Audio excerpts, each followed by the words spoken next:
नमस्कार, ज्योतिष के इस कार्यक्रम में स्वागत है आपका आपके अपने ही चैनल एस्ट्रो ट्रैवल कॉम पे। इस तरह की रोचक जानकारियां पाने के लिए आप मेरे चैनल से जुड़े हुए हैं और लगातार आपके मैसेज और ईमेल और फ़ोन भी आते रहते हैं। तो आप मेरे चैनल को सब्सक्राइब करें, इस तरह की रोचक जानकारियां ज्योतिष से जुड़ी हुई लगातार आप पाते रहें और निश्चित रूप से इसका फ़ायदा भी आपको मिलेगा। तो आइए देखते हैं कालचक्र की जो छठवीं राशि है, चूँकि सिंह राशि तक का सभी वीडियो बन चुका है और सभी लोगों ने उसको देखा और सराहा। अभी तो ये कन्या राशि जो है कालचक्र की छठवीं राशि, जो कि बुध से प्रभावित होती है, इसका आने वाला मई महीना कैसा गुजरेगा।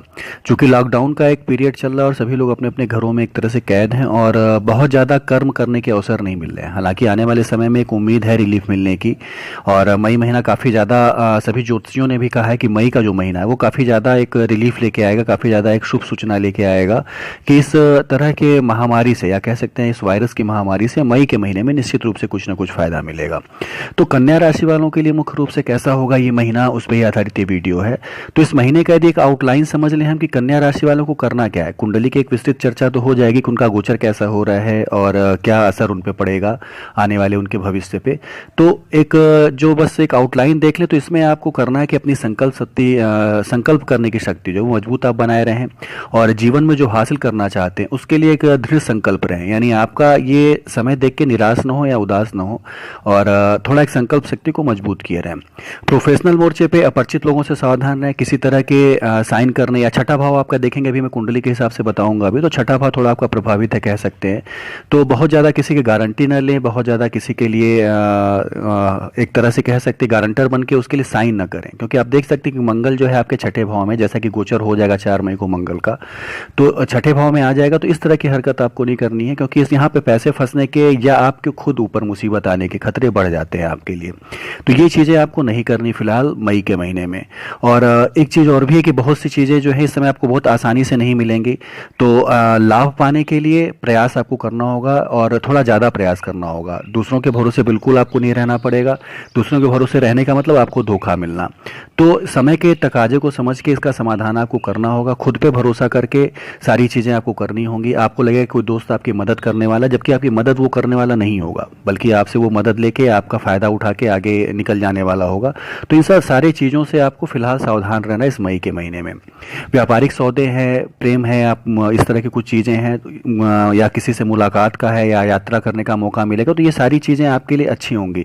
लेकिन आप खुद पे भरोसा करके यदि खुद करना चाहेंगे, तो किसी दूसरे के भरोसे करना चाहेंगे तो निश्चित रूप से आपको इसमें नुकसान ही मिलना है, फ़ायदा नहीं मिलना है।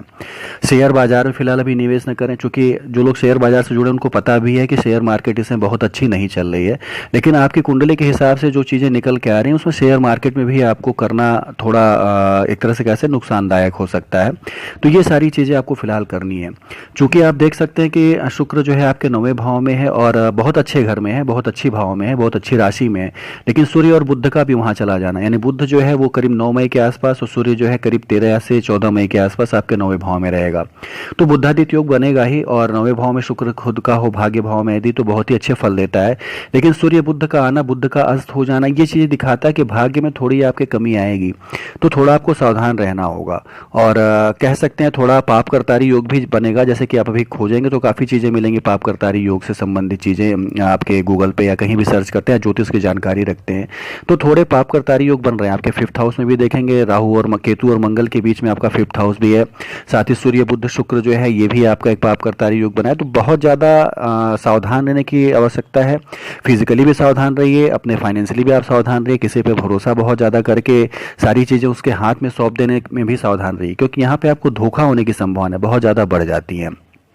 तो एक आउटलाइन यदि देखा जाए तो कन्या राशि वालों के लिए मई का महीना बहुत ही कर्म नहीं कर पाएंगे। पहले भी मैंने बताया कि लॉकडाउन का एक पीरियड है, लेकिन धीमे धीमे रिलीफ के न्यूज़ आपको आने लगेंगे। धीमे धीमे इन सब चीज़ों में आपको सफलता मिलने लगेगी कि आप इन सब चीज़ों से उबर के फिर नए सिरे से नया काम शुरू कर सके।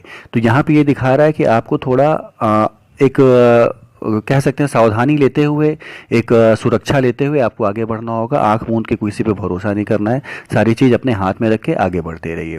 स्वास्थ्य के लिए कहा जाए तो स्वास्थ्य आपका मध्यम रहेगा। कुछ अष्टम स्थान में चूंकि सूर्य रहेगा कुछ समय के लिए, यानी करीब देख सकते हैं आधे मई तक सूर्य जो अष्टम में ही रहेगा, और 4 मई के आसपास मंगल भी आपके छठे भाव में आएगा। तो ये ब्लड प्रेशर से संबंधित जिसको प्रॉब्लम है, यानी खून से रिलेटेड जो प्रॉब्लम है, ब्लड का थिक होना या ब्लड प्रेशर से संबंधित प्रॉब्लम, इन सब चीज़ों में बढ़ोतरी के संकेत है, खासतौर से 14 मई के आसपास तक। तो आपको अपने हेल्थ को लेके ज़्यादा सावधान रहना होगा, चेस्ट में कोई बीमारी ना हो और जोड़ों आदि में कोई समस्या ना हो। तो इन सब चीज़ों से सावधान रहना बड़ा ही ज़रूरी है आपके लिए। तो आपका हेल्थ भी बहुत ज़्यादा ख़राब नहीं होगा। डेली वर्कआउट यदि आप करते हैं तो वर्कआउट ज़रूर आप करिए। वर्कआउट करने से निश्चित रूप से आप स्वस्थ भी रहेंगे और एक मन में विश्वास भी रहेगा, कह सकते हैं आत्मविश्वास भी रहेगा कि बहुत ज़्यादा आपको समस्या नहीं होने जा रही किसी प्रॉब्लम की, किसी हेल्थ के प्रॉब्लम की। तो ये सब चीज़ें दिखाती हैं कि कन्या राशि वालों के लिए एक मई का महीना मध्यम फल लेके आ रहा है, बहुत अच्छा फल लेके नहीं आ रहा है। वो लोग जो कि राजनीति से जुड़े हैं, कन्या राशि वाले वो लोग, उनको सफलता मिलने के चांसेस ज़्यादा हैं, क्योंकि राहु जो है दशम भाव में है और काफ़ी अच्छे फल दे रहा है। राहु यहाँ पे उच्च का है तो काफ़ी अच्छे फल देगा। तो आप पॉलिटिक्स में जुड़े हैं तो अच्छे ओरेटर हो सकते हैं, अच्छे वक्ता हो सकते हैं, लोगों का ध्यान अपनी तरफ आकृष्ट कर सकते हैं, ये सारी चीज़ें हैं। लेकिन फाइनेंस वाइज और हेल्थ वाइज एक मध्यम होने जा रहा है। सजग आपको रहना है, सावधान आपको रहना है, तभी चीज़ें आपके फेवर में रहेंगी, तभी सारी चीज़ें आपको आने वाले समय में अच्छी मिलेंगी। और लॉकडाउन का एक पीरियड है, जैसा कि मैंने पहले ही बताया। तो इसका मतलब ये नहीं है कि लॉकडाउन हो गया तो आप कार्य न करें। आप अपने कार्यों के लिए एक सोचते रहें, एक एप्लीकेशन उसका आप किए रहें कि आपको आगे आने वाले समय में इन फ्यूचर करना क्या है। तो इसका एक अभी से यदि आप एक पूरा प्लानिंग करके चलेंगे इस समय लॉकडाउन के इस पीरियड में, तो आने वाले समय में ये ग्रहों के जो गोचर हैं आपको निश्चित रूप से आशातीत फल देंगे। तो ग्रहों के गोचर किस्मत आपकी बदलते रहते हैं, भले आप कर्म कर रहे हो या न कर रहे हो, किस्मत में आपके परिवर्तन आता रहता है। तो अभी किस्मत में जो परिवर्तन, उसके हिसाब से आप अपने एक आने वाले समय भविष्य के लिए एक खाका खींच लें, एक लेआउट बना लें कि आपको आने वाले समय में करना क्या है। तो अभी आप जो करेंगे वो एप्लीकेशन जो होगा समय पे वो करेंगे तो ज़्यादा दूरदर्शितापूर्ण निर्णय लेके आपको अच्छी सफलता भी मिलेगी। तो दिखाता ये कि अभी का समय जो उसका पूरा यूटिलाइज आप करें।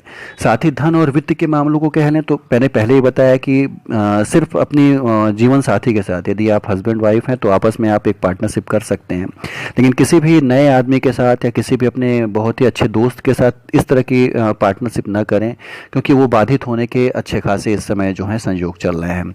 और दूर के लोगों से आपको ज़्यादा फायदे हो जाएंगे, यानी जो आपसे जुड़े नहीं हैं उनसे आपको ज़्यादा फायदे हो जाएंगे। प्रोफेशनल आप रहेंगे तो आपको ज़्यादा फायदे हो सकते हैं, लेकिन किसी के साथ आप एक तरह से कह सकते कोलेबोरेशन करके या किसी के साथ जुड़ के यदि आप कोई व्यवसाय करना चाहते हो तो फिलहाल उसके लिए एक कह सकते हैं उचित समय नहीं है, आपको नुकसान ही होगा। तो इसीलिए मैं बार बार कह रहा हूँ कि मई का ये महीना जो है ठीक है, अच्छा है, मध्यम है, लेकिन फिर भी अपने हेल्थ पे पूरा ध्यान दें और फाइनेंस पे निश्चित रूप से अपने आप ध्यान दिए रहें। और बहुत ज़्यादा एक तरह से पार्टनरशिप में बिजनेस करने का प्रयास खासकर इस महीने में ना करें। समय को गुजरने दें, समय फिर सारी चीज़ें चेंज करेगा, सारी चीज़ें अच्छी होंगी। तो ग्रहों के गोचर चूँकि हर महीने चेंज होते हैं तो व्यवस्थाएं भी चेंज होंगी और एक समय ऐसा भी आएगा जबकि आपको इन सब चीज़ों से भी लाभ मिलेगा। लेकिन फिलहाल चूँकि हर महीने के गोचर में बताता रहता हूँ तो इस महीने में एक तरह से इन चीज़ों के लिए बहुत अच्छे संयोग नहीं बने हुए कन्या राशि वालों के लिए। साथ ही यदि हम शिक्षा को देख लें और ज्ञान को देख लें कि आप करेंगे क्या, तो शिक्षा के लिए भी जैसा कि मैंने पहले बताया कि आपके 5th हाउस में जो है पड़ा हुआ है शनि और बृहस्पति, और देख सकते हैं कि वक्री भी होने जा रहा है। तो शिक्षा के क्षेत्र में जैसे कि शनि जो है न्याय का देवता है, हमेशा कुछ ना कुछ करा के ही आपको फल देता है, बिना मेहनत किए फल नहीं देता है वो आपको। तो शिक्षा के क्षेत्र में मेहनत आपको करनी पड़ेगी। कोई रिजल्ट आना था तो मेहनत के हिसाब से ही आपको लाभ मिलेंगे, ऐसा नहीं कि बहुत ज़्यादा किस्मत से आपको लाभ मिल जाएगा।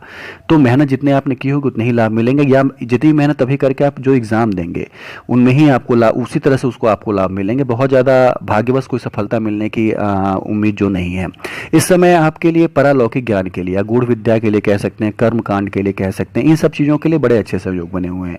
यदि आप स्पिरिचुअल किसी चीज़ से जुड़े हुए हो तो निश्चित रूप से आपको सफलता मिलने के चांसेस हैं। निश्चित रूप से आप एक तरह से कह सकते हैं उस फील्ड में आगे बढ़ सकते हैं, तो सफलता भी आपको मिल सकती है। तो योग करना, इस तरह का अभ्यास करना, इन सब चीज़ों में आपकी रुचि बढ़ेगी और उससे आपको लाभ भी मिलेंगे और करना भी चाहिए। चूँकि आपके हेल्थ वाइज बहुत अच्छी कुंडली नहीं बन रही है तो आपको करना भी चाहिए। तो ये पूरा कन्या राशि के लिए था कि मध्यम फल बना हुआ है उनके लिए मई का महीना, और निश्चित रूप से सावधान रहते हुए अपने कार्यों को करें।